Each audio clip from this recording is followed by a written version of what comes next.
ये संविधान क्या है, इसके बारे में मैं 2 मिनट के लिए आपसे बात करना चाहती हूं। ये संविधान, जैसे मैंने कहा, इस सामूहिक परंपरा पर आधारित है। इसका हमारे जीवन में क्या महत्व है? हम सब कहते हैं, हम नेता कहते हैं, अक्सर आपने सुना होगा कि हम संविधान को बचाने की लड़ाई लड़ रहे हैं। तो इसका मतलब क्या है आम जनता के लिए, आप सबके लिए, मेरी बहनों के लिए? इसका मतलब क्या है कि हम संविधान को बचाना चाहते हैं? इसको बचाने से आपके जीवन पे क्या असर पड़ेगी? सबसे पहला तो ये है कि ये संविधान समानता की बात करता है, उसकी रक्षा करता है। इसका मतलब है, चाहे आप आदिवासी हो, चाहे किसी भी जात के हो, चाहे आप किसी भी धर्म को माने, चाहे आप किसी भी प्रदेश के हो, आपको देश की सरकार समानता की दृष्टि से देखे।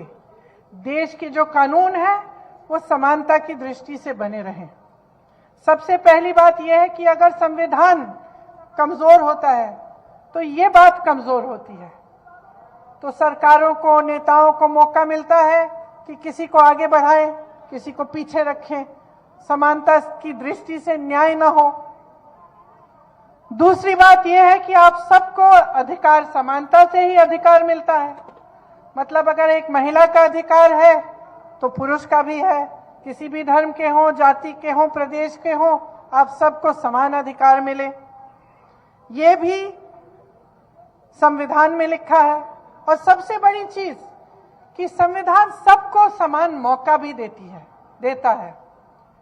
इसका मतलब है कि अगर आप कुछ काम करना चाहें, आप आगे बढ़ना चाहें, आप विकास चाहें अपने लिए, रोजगार चाहें, कमाना चाहें, तो आपको भी उतना ही मौका मिलना चाहिए जितना दूसरों को मिलता है। इज्जत से जीने का मौका, अपने अपने धर्म को निभाने का मौका, अपने तौर तरीके से रहने का मौका, ये संविधान आपको देता है। संविधान को मजबूत रखने के लिए इस देश में मीडिया है, न्यायपालिका है और संसद है।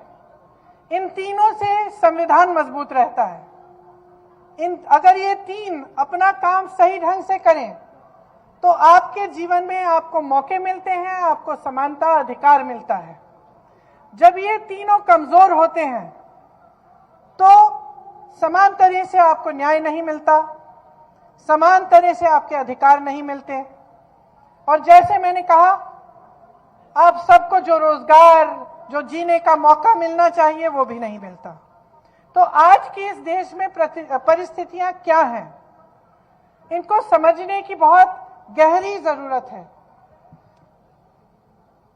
क्योंकि मेरे मीडिया के भाई बहन यहां हैं, सरकार ने इन्हें दबाया है, इनकी मजबूरी है। देश की सरकार इनको दबा कर रखती है ताकि किसी को अगर कुछ कहना पड़े, आलोचना करनी पड़े या सच्चाई आपके सामने कहनी पड़े सरकार के बारे में, तो ये कह नहीं पाते हैं। आपसे आग्रह करती हूं, आप अपनी बात कहिए।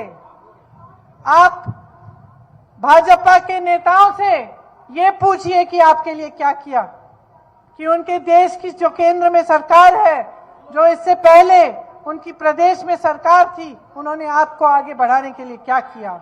और इसी आधार पर आप अपना वोट डालिए, इसी आधार पर अपना समर्थन दीजिए कि आपके काम करने वाली आपको सरकार मिले। मुझे कोई शक नहीं है कि जो आज प्रदेश में सरकार है वो आपके हित में काम कर रही है। जितनी सारी योजनाएं यहाँ पे लागू हुई हैं, मैंने कहा पहले, शायद किसी और प्रदेश में ना हो।